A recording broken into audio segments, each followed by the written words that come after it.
Transcript of the Norman Dodd interview 1982 AD. D. with G. Edward Griffin. Alan Gaither was, at that time, president of the Ford Foundation. Mr. Gaither had sent for me when I found it convenient to be in New York, asked me to call upon him at his office, which I did. On arrival, after a few amenities, Mr. Gaither said, "Mr. Dodd, we have asked you to come up here today because we thought that, possibly, off the record, you would tell us why the Congress is interested in the activities of foundations such as ourselves." Before I could think of how I would reply to that statement, Mr. Gaither then went on to say, "Mr. Dodd, all of us who have a hand in the making of policies here have had experience operating under directives, the substance of which is that we use our grant-making power so as to alter life in the United States that it can be comfortably merged with the Soviet Union. Warning. You are about to enter the reality zone, a place where truth is stranger than fiction, where knowledge is king, where myths are shattered and deception exposed. It is a place where the lessons of history are found, and where true life adventures reveal the hidden nature of man. If you proceed, you will not be able to return to the twilight zone from which you came. You have 5 seconds remaining to escape. 1 to 2 to 3 to 4 to 5. Welcome to the reality zone. I am Ed Griffin. The story we are about to hear represents a missing piece in the puzzle of modern history. We are about to hear a man tell us that the major tax-exempt foundations of America, since at least 1945, have been operating to promote a hidden agenda. That agenda has nothing to do with the surface appearance of charity, good works or philanthropy. This man will tell you that the real objective has been to influence American educational institutions and to control foreign policy agencies of the federal government. The purpose of the control has been to condition Americans to accept the creation of world government. That government is to be based on the principle of collectivism, which is another way of saying socialism, and it is to be ruled from behind the scenes by those same interests which control the tax-exempt foundations. Is this a believable scenario? Well, the man who tells this story is none other than Mr. Norman Dodd, who, in the year 1954, was the staff director of the Congressional Special Committee to investigate tax-exempt foundations, sometimes referred to as the Reece Committee, in recognition of its chairman, Congressman Carroll Reece. I conducted the interview we are about to hear in 1982. I had no immediate use for the material at that time, but I realized that Mr.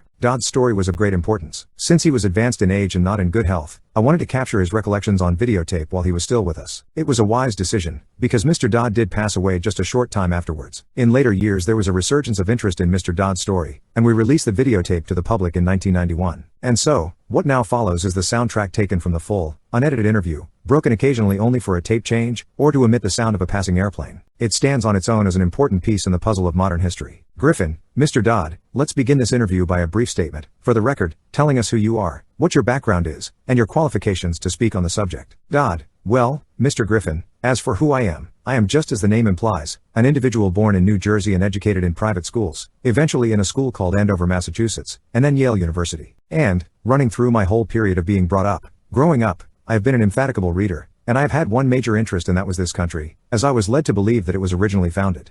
I entered the world of business knowing absolutely nothing about how that world operated, and I realized that the only way to find out what that world was, and consisted of, would be to become part of it. And I then acquired some experience in the manufacturing world, and in the world of international communications, and finally chose banking as the field I wished to devote my life to.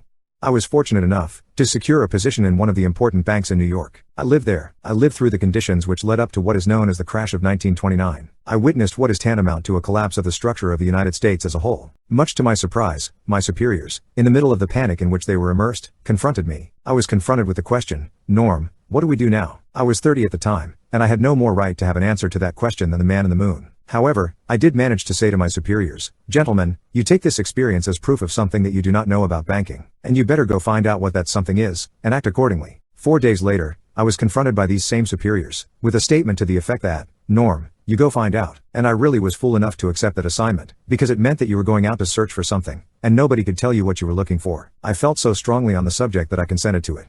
I was relieved of all normal duties inside the bank, and, 2.5 years later, I felt that it was possible to report back to those who had given me this assignment. So, I rendered such a report, and, as a result of the report I rendered, I was told the following: "Norm, what you are saying is, we should return to sound banking." And I said, "Yes, in essence, that's exactly what it is that I am saying." Whereupon, I got my first shock, which was a statement from them to this effect: "We will never see sound banking in the United States again." And they cited chapter and verse to support that statement. What they cited was as follows: "Since the end of World War I, we have been responsible for what they call the institutionalizing of conflicting interests, and they are so prevalent inside this country that they can never be resolved." This came to me as an extraordinary shock, because the men who made this statement were men who were deemed as the most prominent bankers in the country. The bank of which I was a part was spoken of a Morgan Bank. Coming from men of that caliber, a statement of that kind made a tremendous impression on me. The type of impression that it made on me was this: I wondered if I, as an individual, as what they call a junior officer of the bank, could with the same enthusiasm foster the progress and the policies of the bank. I spent about a year trying to think this out, and came to the conclusion that I would have to resign. I did resign. As a consequence of that, I had this experience. When my letter of resignation reached the desk of the president of the bank, he sent for me. I came to visit with him and he stated to me, "Norm, I have your letter, but I do not believe you understand what has happened in the last 10 days. I said, "No, Mr. Cochran, I have no idea what's happened." "Well," he says, "the directors have never been able to get your report to them out of their minds and, as a result, they have decided that you, as an individual, must begin at once, and you must reorganize this bank in keeping with your own ideas." He then said, "Now, can I tear up your letter?" And inasmuch as what had been said to me, what he was offering me, at the age of, by then, 33, was about as fine an opportunity for service to the country as I could imagine. I said, "Yes," and they said they wished me to begin at once, and I did. Suddenly, in a span of about 6 weeks, I was not permitted to do another piece of work. And, every time I brought the subject up, I was kind of patted on the back and told, "Stop worrying about it, Norm. Pretty soon you will be a vice president and you will have quite a handsome salary, and ultimately be able to retire on a very worthwhile pension and, in the meantime, you can play golf and tennis to your heart's content on weekends." Well, Mr. Griffin, I found I could not do it. I spent a year, figuratively, with my feet on the desk, doing nothing. I just couldn't adjust to it. So I did resign. This time my resignation stuck. Then, I got my second shock, which was the discovery that the doors of every bank in the United States were closed to me and I never could get a job, as it were, in the bank. So I found myself for the first time since I graduated from college, out of a job. From then on, I followed various branches of the financial world, ranging from investment counsel to membership in the stock exchange. I finally ended up as an advisor to a few individuals who had capital funds to look after. In the meantime, my major interest became very specific, which was to endeavor, by some means, to get the educational world to actually, you might say, teach the subject of economics realistically, and move it away from the support of various speculative activities that characterized our country.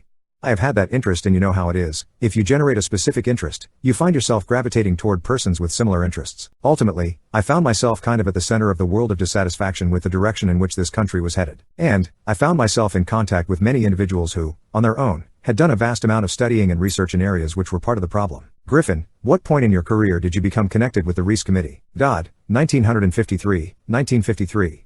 Griffin, 1953.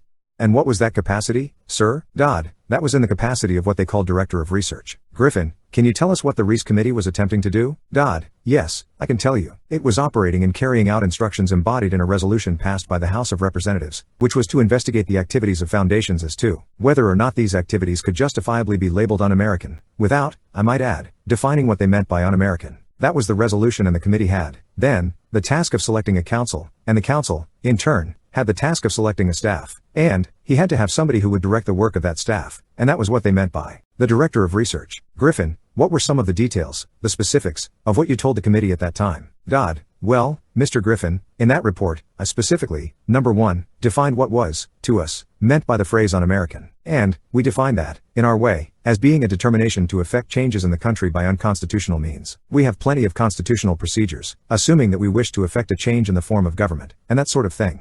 And therefore, any effort in that direction, which did not avail itself of the procedures authorized by the Constitution, could be justifiably called un-American. That was the start of educating them, up to that particular point. The next thing was to educate them as to the effect on the country, as a whole, of the activities of large, endowed, foundations over the then past 40 years. Griffin, what was that effect, sir? Dodd, that effect was to orient our educational system away from support of the principles embodied in the Declaration of Independence, and implemented in the Constitution, and to educate them over to the idea that the task now was to effect an orientation of education away from these briefly stated principles and self-evident truths. And, that's what had been the effect of the wealth which constituted the endowments of those foundations that had been in existence over the largest portion of the span of 50 years, and holding them responsible for this change. What we were able to bring forward was, what we had uncovered was, the determination of these large endowed foundations, through their trustees, actually to get control over the content of American education. Griffin, there is quite a bit of publicity given to your conversation with Rowan Gaither. Will you please tell us who he was, and what was that conversation you had with him? Dodd, Rowan Gaither was, at that time, president of the Ford Foundation. Mr. Gaither had sent for me, when I found it convenient to be in New York. He asked me to call upon him at his office, which I did. Upon arrival, after a few amenities, Mr. Gaither said, "Mr. Dodd, we have asked you to come up here today, because we thought that, possibly, off the record, you would tell us why the Congress is interested in the activities of foundations such as ourselves." And,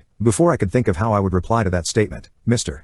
Gaither then went on, and voluntarily stated, "Mr. Dodd, all of us who have a hand in the making of policies here, have had experience either with the OSS during the war, or with European economic administration after the war. We have had experience operating under directives. The directives emanate, and did emanate, from the White House. Now, we still operate under just such directives. Would you like to know what the substance of these directives is?" I said, "Yes, Mr. Gaither, I would like very much to know." Whereupon, he made this statement to me: "Mr. Dodd, we are here to operate in response to similar directives, the substance of which is that we shall use our grant-making power so to alter life in the United States, that it can be comfortably merged with the Soviet Union." Well, parenthetically, Mr. Griffin, I nearly fell off the chair. I, of course, didn't, but my response to Mr. Gaither then was, "Oh, Mr. Gaither, I can now answer your first question. You forced the Congress of the United States to spend $150,000 to find out what you have just told me." I said, "Of course, legally, you're entitled to make grants for this purpose. But, I don't think you're entitled to withhold that information from the people of this country, to whom you're indebted for your tax exemption. So why don't you tell the people of the country just what you told me?"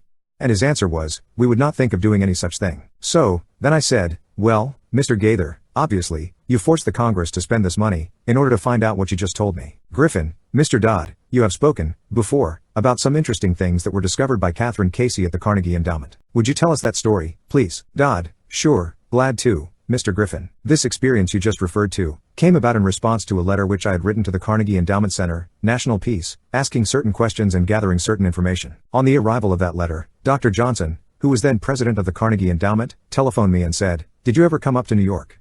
I said, 'Yes, I did, more or less each weekend.' And he said, 'When you are next here, will you drop in and see us?' Which I did. And again, on arrival, at the office of the endowment, I found myself in the presence of Dr. Joseph Johnson, the president, who was the successor to Alger Hess, two vice presidents and their own counsel, a partner in the firm, a fellow by the name of Cromwell. And Dr. Johnson said, again after amenities, 'Mr. Dodd, we have your letter. We can answer all those questions, but it would be a great deal of trouble. We have a counter-suggestion. Our counter-suggestion is that, if you can spare a member of your staff for 2 weeks, and send that member up to New York, we will give to that member a room in the library, and the minute books of this foundation since its inception. And we think that, whatever you want to find out or that the Congress wants to find out, will be obvious from those minutes.' Well, my first reaction was they had lost their minds. I had a pretty good idea of what those minutes would contain, but I realized that Dr. Johnson had only been in office 2 years, and the vice presidents were relatively young men, and counsel also seemed to be a young man. I guessed that, probably, they had never read the minutes themselves. And so, I said that I had somebody and I would accept their offer. I went back to Washington, and I selected the member of my staff who had been a practicing attorney in Washington. She was on my staff to ensure I did not break any congressional procedures or rules. In addition to that, she was unsympathetic to the purpose of the investigation. She was a level-headed and very reasonably brilliant, capable lady, and her attitude toward the investigation was this: what could possibly be wrong with foundations? They do so much good. Well, in the face of that sincere conviction of Catherine's, I went out of my way not to prejudice her in any way, but I did explain to her that she couldn't possibly cover 50 years of handwritten minutes in 2 weeks. So, she would have to do what we call spot reading. I blocked out certain periods of time to concentrate on. Off she went, to New York. She came back at the end of 2 weeks, with the following recorded on dictaphone belts. We are now at the year 1908, which was the year that the Carnegie Foundation began operations. And, in that year, the trustees meeting, for the first time, raised a specific question, which they discussed throughout the balance of the year, in a very learned fashion. And the question is this: is there any means known more effective than war, assuming you wish to alter the life of an entire people? And they conclude that, no more effective means to that end is known to humanity, than war. So then, in 1909, they raised the second question, and discuss it, namely, how do we involve the United States in a war? Well, I doubt, at that time, if there was any subject more removed from the thinking of most of the people of this country, than its involvement in a war. There were intermittent shows in the Balkans, but I doubt very much if many people even knew where the Balkans were. And finally, they answer that question as follows: we must control the State Department. And then, that very naturally raises the question of how do we do that? They answer it by saying, we must take over and control the diplomatic machinery of this country, and, finally, they resolve to aim at that as an objective. Then, time passes, and we are eventually in a war, which would be World War I. At that time, they record on their minutes a shocking report in which they dispatched to President Wilson a telegram cautioning him to see that the war does not end too quickly. And finally, of course, the war is over. At that time, their interest shifts over to preventing what they call a reversion of life in the United States to what it was prior to 1914, when World War I broke out. At that point, they come to the conclusion that, to prevent a reversion, we must control education in the United States. And they realize that is a pretty big task. To them it is too big for them alone. So they approach the Rockefeller Foundation with a suggestion: that portion of education which could be considered domestic should be handled by the Rockefeller Foundation, and that portion which is international should be handled by the endowment. They then decide that the key to the success of these two operations lay in the alteration of the teaching of American history. So, they approach 4 of the then most prominent teachers of American history in the country, people like Charles and Mary Bird. Their suggestion to them is this: will they alter the manner in which they present their subject? And they get turned down, flatly. So, they then decide that it is necessary for them to do as they say, i.e., build our own stable of historians. Then, they approach the Guggenheim Foundation, which specializes in fellowships, and say when we find young men in the process of studying for doctorates in the field of American history, and we feel that they are the right caliber, will you grant them fellowships on our say-so? And the answer is, yes. So, under that condition, eventually they assemble 20, and they take these 20 potential teachers of American history to London. There, they are briefed in what is expected of them, when, as, and if they secure appointments in keeping with the doctorates they will have earned. That group of 20 historians ultimately becomes the nucleus of the American Historical Association. And then, toward the end of the 1920s, the endowment grants to the American Historical Association $400,000 for a study of our history in a manner which points to what this country look forward to in the future. That culminates in a 7-volume study, the last volume of which is, of course, in essence, a summary of the contents of the other 6. The essence of the last volume is this: the future of this country belongs to collectivism, administered with characteristic American efficiency. That is the story that ultimately grew out of, and of course, was what could have been presented by the members of this congressional committee, and the Congress as a whole, for just exactly what it said. But, they never got to that point. Griffin, this is the story that emerged from the minutes at the Carnegie Foundation? Dodd, that's right. Griffin, and so, Dodd, it was official to that extent. Griffin, and Catherine Casey brought all of these back, in the form of dictated notes, or verbatim readings, of the minutes, Dodd, on dictaphone belts. Griffin, are those in existence today? Dodd, I don't know. If they are, they're somewhere in the archives, under the control of the Congress, the House of Representatives. Griffin, how many people actually heard those? Or, were they typed up, transcripts made? Dodd, no. Griffin, how many people actually heard those recordings? Dodd, 3 maybe. Myself, my top assistant, and Catherine. Yeah, I might tell you this experience, as far as its impact on Catherine Casey is concerned. Well, she was never able to return to her law practice. If it hadn't been for Carol Reese's ability to tuck her away in a job with the Federal Trade Commission, I don't know what would have happened to Catherine. Ultimately, she lost her mind as a result of it. It was a terrible shock to her. It is a very rough experience for her to encounter proof of this kind. Griffin, Mr. Dodd, can you summarize the opposition to the committee, the Reese Committee, and particularly the efforts to sabotage the committee? Dodd, well, it began right at the start of the week of the operating staff, Mr. Griffin. It began on the day on which the committee met for the purpose of consenting to, or confirming, my appointment to the position of Director of Research. Thanks to the abstention by the minority members of the committee from voting, that is, the 2 Democratic members, that is why, technically, I was unanimously appointed.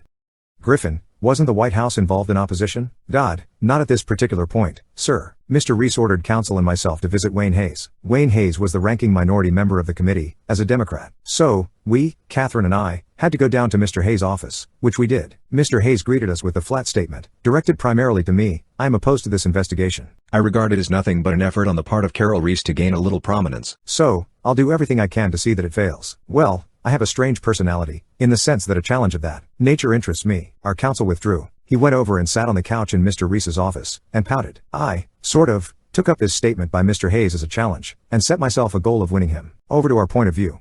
I started by noticing that, on his desk, there was a book. The book was of the type, and there were many in those days, that would be complaining about the spread of communism, and Hungary. That type of book. This meant to me that, at least Hayes had read the book. So, I brought up the subject of the spread of the influence of the Soviet world. For 2 hours, I discussed this with Hayes and, finally, he ended up by rising from his desk and saying, Norm, if you will carry this investigation toward the goal that you have outlined to me, I will be your biggest supporter. I said, Mr. Hayes, I can assure you, I will not double-cross you. Subsequently, Mr. Hayes sent word to me that he was in Bethesda Naval Hospital, with an attack of ulcers. He asked if would I come and see him, which I did. He then said, Norm, the only reason I've asked you to come out here is that I just want to hear you say, again, you will not double-cross me. I gave him that assurance, and that was the basis of our relationship. Meanwhile, counsel took the attitude expressed in these words: Norm, if you want to waste your time with this guy, as he called him, then you can go ahead and do it, but don't ever ask me to say anything to him, under any conditions, on any subject. So, in a sense, that created a deck for me to operate in relation to Hayes, on my own. As time passed, Hayes offered friendship, which I hesitated to accept because of his vulgarity.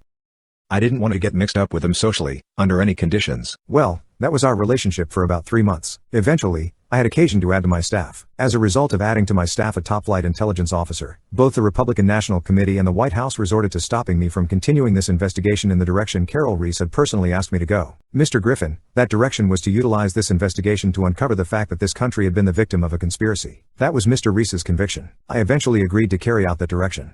I explained to Mr. Reese that his own counsel wouldn't go in that direction. He gave me permission to disregard our own counsel and to set up an aspect of the investigation outside of our office, more or less secretly. The Republican National Committee got wind of what I was doing, and they did everything they could to stop me. They appealed to counsel to stop me. Finally, they resorted to the White House. Griffin, was their objection because of what you were doing, or because of the fact that you were doing it outside of the official auspices of the committee? Dodd, no. The objection was, as they put it, my devotion to what they called antisemitism. That was a cooked-up idea. In other words, it wasn't true at all. But, anyway, that's the way they expressed it. Griffin, excuse me, why?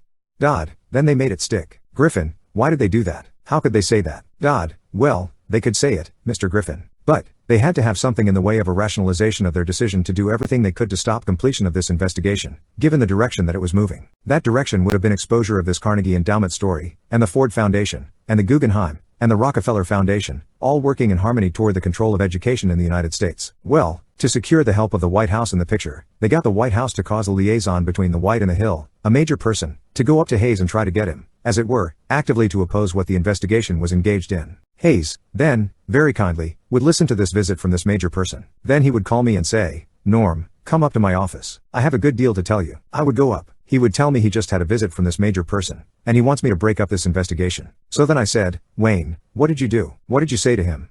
He said, I just told him to get the hell out. And he did that 3 times. I got pretty proud of him, in the sense that he was, as it were, backing me up. We finally embarked upon hearings at Hayes' request. Hayes wanted to get them out of the way, before he went abroad in the summer. Griffin, why were the hearings finally terminated? What happened to the committee? Dodd, what happened to the committee, or to the hearings? Griffin, the hearings. Dodd, the hearings were terminated. Carol Reese was up against such a furor in Hayes, through the activity of our own counsel. Hayes became convinced that he was being double-crossed, and he put on a show in the public hearing room. Mr. Griffin, that was an absolute disgrace. He called Carol Reese publicly every name in the book. Mr. Reese took this as proof that he couldn't continue the hearings. He actually invited me to accompany him when he went down to Hayes' office and, in my presence, with the tears rolling down his face, Hayes apologized to Carol Reese for all he'd done, and his conduct. He apologized to me. I thought that would be enough, and Carol would resume. He never did. Griffin, this charge of anti-Semitism is kind of intriguing to me. What was the basis of that charge? Was there any basis for it at all? Dodd, the basis used by the Republican National Committee was that the intelligence officer I had taken on my staff, when I oriented this investigation to the exposure of, and proof of, a conspiracy, was known to have a book, and that book was deemed to be anti-Semitic. It was childish, but it's what the second in command of the Republican National Committee said, and he told me I'd have to dismiss this person from my staff. Griffin, who was that person? Dodd, a Colonel Lee Lorraine. Griffin, Lee Lorraine. And what was his book? Do you recall? Dodd, the book they referred to was called Waters Flowing Eastward. It was a very strong castigation of the Jewish influence in the world. Griffin, what were some of the other charges made by Mr. Hayes against Mr. Reese? Dodd, just that Mr. Reese was utilizing this investigation for his own prominence inside the House of Representatives. That was the only charge Hayes could think up. Griffin, how would you describe the motivation of the people who created the foundations, the big foundations, in the very beginning? What was their motivation? Dodd, their motivation was, well, let's take Mr. Carnegie, as an example. His publicly declared and steadfast interest was to counteract the departure of the colonies from Great Britain. He was devoted just to putting the pieces back together again. Griffin, would that have required the collectivism to which they were dedicated? Dodd, no. These policies are the foundation's allegiance to these un-American concepts. These policies are all traceable to the transfer of the funds over into the hands of trustees, Mr. Griffin. Those trustees were not the men who had a hand in the creation of the wealth that led to the endowment, or the use of that wealth for what we would call public purposes. Griffin, it was a subversion of the original intent, then? Dodd, oh, yes, completely so. We got into the worlds, traditionally, of bankers and lawyers. Griffin, how have the purpose and direction of the major foundations changed, over the years, up to the present? What are their purposes and directions today? Dodd, 100% behind meeting the cost of education, such as it is presented through the schools and colleges of this United States, on the subject of our history, to prove that our original ideas are no longer practical. The future belongs to collectivistic concepts. There is just no disagreement on this. Griffin, why do the foundations generously support communist causes in the United States? Dodd, well, because, to them, communism represents a means of developing what we call a monopoly, as the organization, will say, of large-scale industry into an administrable unit. Griffin, do they think that they will? Dodd, they will be the beneficiary of it. Yes.